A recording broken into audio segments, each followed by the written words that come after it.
नमस्कार. यशस्विनी हे आमचे वळेरेंत आयज यशस्वी अशी उद्योजिका बाय रोमा विनय भरणे आकाशवाणीच्या स्टुडियोंत आसा.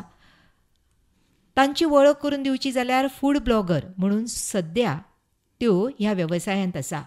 तांचें नांव रोमा सच्चिदानंद सिनाय काकोडकार अशी वळख तांची हांव करून दिता. नमस्कार रोमा. नमस्कार. आकाशवाणीच्या स्टुडियोंत तुका येवकार. थँक्यू. रोमा, आमच्या महिलां खातीर बायलां खातीर फूड ब्लॉगर हो तसो विशय नवोच म्हणटकच त्या विशयाचेर त्या उतराचेर उजवाड घालपी थोडेशे तुजे विचार म्हाका जाय. एक्झॅक्टली फूड ब्लॉगर म्हणल्यार कितें? फूड ब्लॉगर म्हणल्यार एक असो मनीस जो खाणाचेर बरयता, जाका खावपाक आवडटा, भितरल्यान तुका जेवणाची उमेद आसूंक जाय, तुका आवडुपाक जाय जेवण जाल्यारूच तूं ताजेर बरोवंक शकता. तुका उमेदीन ताजेर तूं सगळें तुका प्रमोशन तें सारकें तुका करूंक मेळटलें. पयलीं म्हणल्यार तुका जेवणाची आवड आसपाक जाय. आनी म्हाका दिसता बेजिकली सगळ्यांक जेवणाची आवड आसता न्ही, पूण खूब कमी लोकांक अशें सुचता की तें दुसऱ्या मेरेन पावोवचें, ताचें प्रमोशन करचें, ताचे बद्दल दुसऱ्यांक आनीकय बारकायेन सांगचें. ती नदर तुजे कडेन आसा, ते खातीर खूब बरें दिसलें. रोमा, आमकां सांग, ही कल्पना जी आसा फूड ब्लॉगर म्हणून आपलें नांव करपाची तुका खंयच्यान सुचली?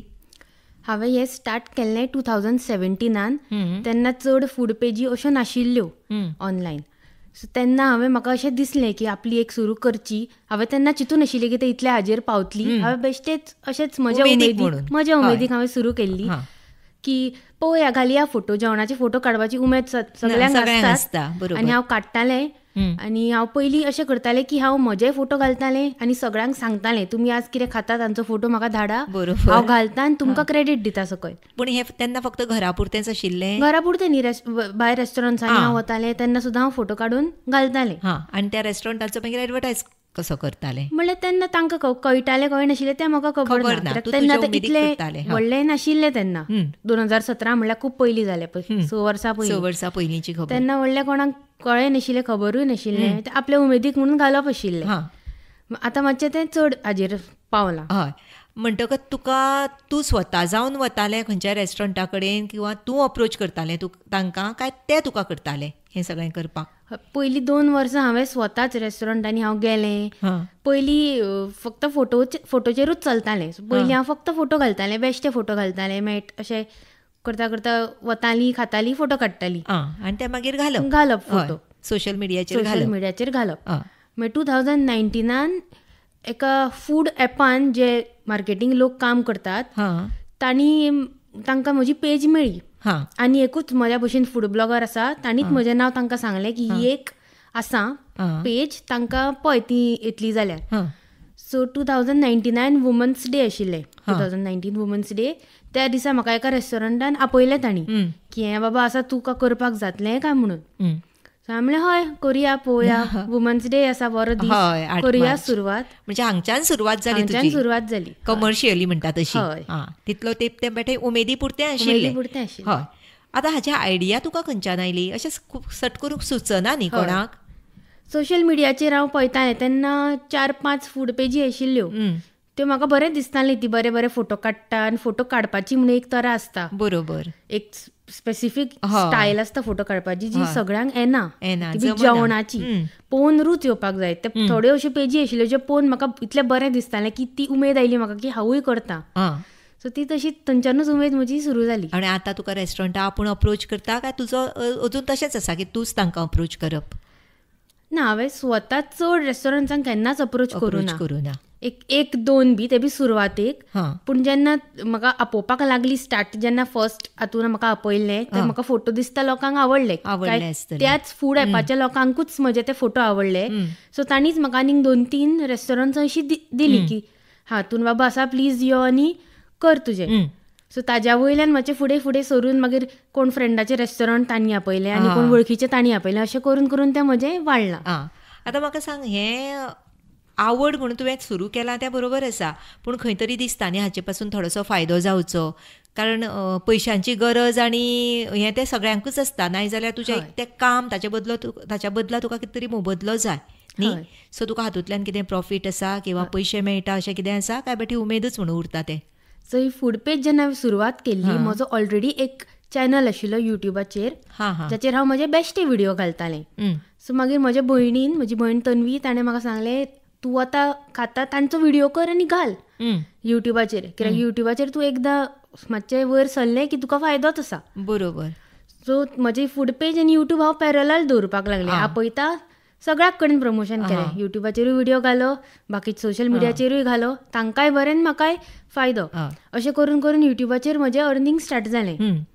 आनी पयलीं हें सोशल मिडियाचेर स्टार्टिंगेक मेळनाशिल्लें, पूण मागीर फुडें फुडें जितलें तुजें हें वाडटा, नोंद जाता, तूं फॉलोवर वाडटा, लोकांक वळखता, मागीर मागीर चार्जीस हांवें स्टार्ट केल्यो म्हज्यो. सो आतां म्हजें तातूंतल्यान म्हाका अर्निंग येता. पूण रेगुलर आसता हें इनकम काय तूं करतलें तेन्नाच जावप? हांव करतलें तेन्नाच येता. युट्यूबाचेर रेग्युलर आसता, युट्यूबाचेर मंथली आसता. म्हणजे जशी अशें मंथली कोणाक सॅलरी मेळटा तशें ना, तूं जितले तुजे चड एफर्ट्स घालतले तितले चड पयशे मेळटले. म्हणजे कश्ट हे आसा. कश्ट आसा. हय, तुज्या हातूंतल्यान ते कश्ट आसा. म्हाका सांग, हें सगळें करतना तुका कितें अडचणी आयल्यो? कारण तुवें सुरवात ती उमेदीक म्हणून केल्ली. हय, सुरवातेक खूब अडचणी आयल्यो. कित्याक तूं हांवें सुरू करता तेन्ना लोक उलोवपी आसताच फाटल्यान की अशें नाका तशें नाका. पयलीं म्हणल्यार जेवणा बद्दल ते, सो ते हेल्थाचेर ऑफकोर्स इफेक्ट जाता ताजेर. सो तें पयलीं लोकांनी म्हणलें की तुमी हेल्थाचेर इफेक्ट जातलो, कितें फायदो आसा, इतलें खाता भायलें, अशें तशें तें सगळें आयकलां. पयलीं खूब वायट दिसतालें, पूण म्हजे आवय बापूय, म्हज्यो भयणी, तांकां केन्नाच फरक पडना. तांणी म्हाका सांगलें तुका जाय तूं कर, आमी आसा तुज्या फाटल्यान. सो लोक उलयता तें तूं घेवन बसनाका, पूण खंय तरी तुका तें मातशें वायट दिसताच लोक उलयता तेन्ना. हय, पूण तातूंतल्यानय फुडें वचप आसता न्ही. तशें तूं आतां फुडें पावला. आतां ती उलयना फरक पडना. आनी एक गजाल आसा पळय, खंयचीय गजाल सुरवात करता आसतना विरोध हो जाताच. आनी हें तुजें नवें फिल्ड न्ही, म्हणटकच तुका विरोध जाला आसतलो अशें आमी धरूनच चलुया. पूण तातूंतल्यानय तूं फुडें पावला, ही एक आमची यशस्विनीची यशस्वी अशी कथा म्हणूं येता.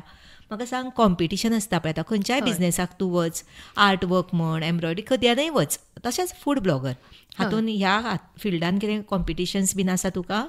कॉम्पिटिशन आसा म्हणल्यार आतां एका मनशान एक सुरू केल्यार सगळीं तेंच करता. पूण हांव कितें करता, म्हजी मातशी स्टायल वेगळी. म्हजें जर तुमी काम पळयलें जाल्यार तुमकां कळटलें. हांव एवरी टायम कितें तरी मातशें म्हज्याच ओन स्टायलीन करपाचें ट्राय करता. सो लोकांकूय कळटा आनी जे कोण आपयता पळय तांकांय कळटा की बाबा हाजें मातशें काम वेगळें आहा. सो हांव ट्राय करता की म्हाका कोणूच कॉम्पिटिशन हांव घेना.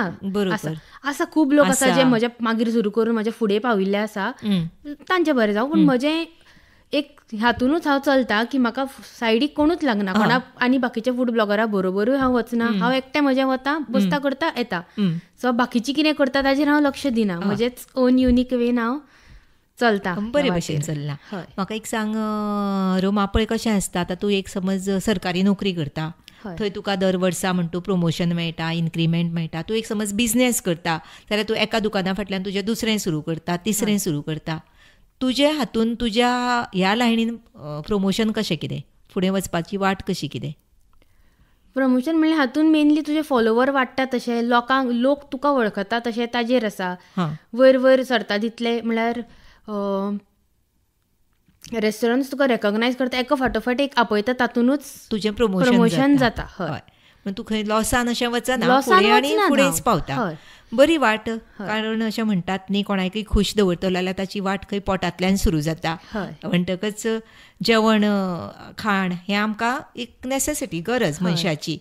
जाल्यार फ्युचर कितें हाचे बद्दल तुवें कितें प्लॅन केला? हाचे फुडें कितें करपाचें? फ्युचर हांव हें कंटिन्यू करूंक सोदतां. म्हजी इनलॉज जी आसा ती सुद्दां सामकी सपोर्टीव आसा. ती पळयता म्हजे व्हिडिओ, तांकांय आवडटा. म्हज्या घोवाकूय म्हणल्यार जो जावपाचो आसा घोव, ताकाय हे व्हिडिओ सामके आवडटा. तांकां आवडटा हांव व्हिडिओ घालता. सो हांव हें कंटिन्यू करतलें आनी फुडें फुडें हांव घालीत रावतलें. आनी रेस्टॉरंट्स घालता हय, पूण ताज्या बरोबर हांव म्हजी मम्मा घरान जे रांदता ताजे व्हिडिओ करून घालता. म्हज्यो भयणी कितें हें करता त्यो करून घालता. सो फुडें हांव तेंच करतलें. हांव स्वता कितें शिकून रांदून व्हिडिओ करून घालतलें. सो हातून आवड आसा तुका, तातूंतूच फुडें वचपाची तुजी एक इच्छा आसा. रोमा, तुज्या मनांतलें तुवें आमकां सांगलें, तुजे फ्युचर प्लॅन्स सांगले. आनी खंयचेय एक धंदो वेवसाय सुरू करता आसतना तातूंत येवपी आडखळी ज्यो आसता ताचेर मात करून आज तूं फुडें पावला. तुका आमी तुज्या फ्युचरा खातीर, फुडारा खातीर खूब यश हांव दिता. देव बरें करूं. थँक्यू.